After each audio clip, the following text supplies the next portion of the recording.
disebutkan dari awal tadi bahwa LPS ini sudah berdiri selama 20 tahun. Mungkin boleh diceritakan perjalanan, kemudian tantangan yang ditemukan oleh lembaga penjamin simpanan. Tugasnya kan cukup banyak, Pak Didik. Silakan Pak Didik. Terima kasih Mbak Dina. LPS sendiri berdiri atas dasar Undang-Undang Nomor 24 Tahun 2004. Tapi berdirinya 1 tahun kemudian sejak undang-undang itu disahkan, yaitu di bulan September tahun 2005.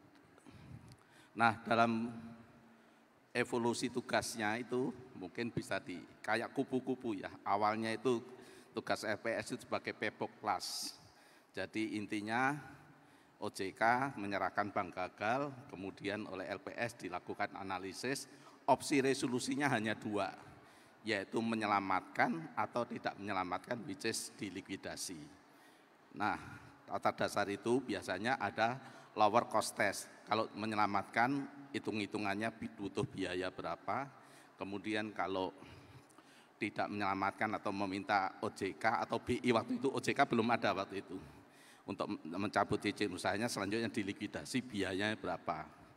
Biasanya untuk bank yang non-sistemik karena kondisinya udah parah, ternyata lebih murah tidak menyelamatkan, dilikuidasi. Nah, atas dasar itu LPS kemudian meminta BI untuk mencabut dan sekaligus membayar simpanan dari nasabah yang tadi disampaikan. Jadi penjaminan LPS itu efektif setelah bank dicabut izin usahanya. Tadi ada pertanyaan, gimana kalau uang saya hilang pada saat banknya masih beroperasi? Nah, itu masih tanggung jawab dari manajemen bank yang di bapak-bapak sebelah saya ini. Kalau banknya masih hidup dan sehat, yaitu harus diinvestigasi, itu kesalahan apa?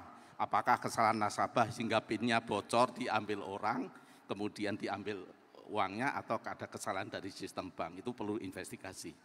Itu yang Pepoklas.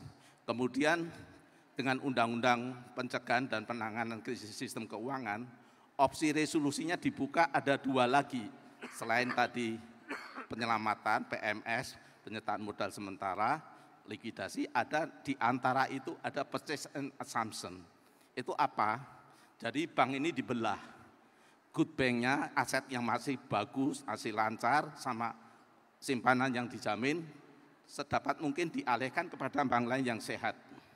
Kalau ada bank lain yang sehat, nah selisih antara good aset sama simpanan yang dijamin, let's say lebih besar simpanan yang dijamin, selisihnya itu akan di top up oleh LPS kepada bank yang mengambil alih itu.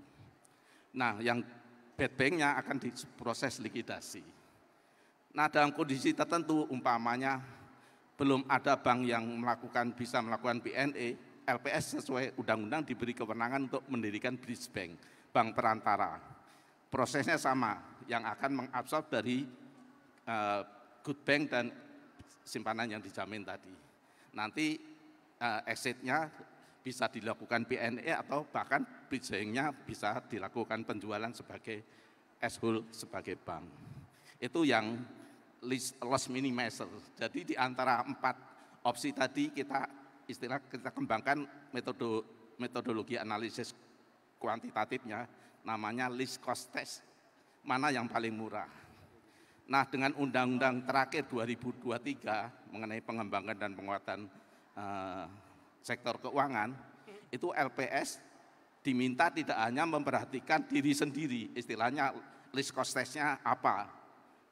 Bisa aja diambil opsi resolusi yang lebih mahal apabila memenuhi kriteria, umpamanya bank ini diperkirakan apabila dicabut akan mengganggu stabilitas sistem keuangan. Dan kita juga di dalam undang-undang itu diberi langkah maju ke depan untuk menjajaki investor. Jadi pada saat bank dalam penyihatan, walaupun masih dalam kewenangan OJK, kita bisa mendekati investor untuk mengambil alih bank itu atau melakukan PNE atau bersama-sama nanti menyelamatkan bank itu. Semua opsi makanya kita sering saat ini berusaha mendekati investor-investor untuk saat ini masih BPR yang barangkali bisa kita selamatkan. Ada satu case barangkali boleh saya ceritakan di sini, namanya Bank Indramayu Jabar. Nah, itu kita bisa lakukan istilahnya yang kemarin di Eropa terkenal itu bail-in. Jadi ada Bank Jabar Banten punya pinjaman di bank itu, kita dekatin untuk dilakukan debt equity swap, akhirnya bank itu menjadi sehat.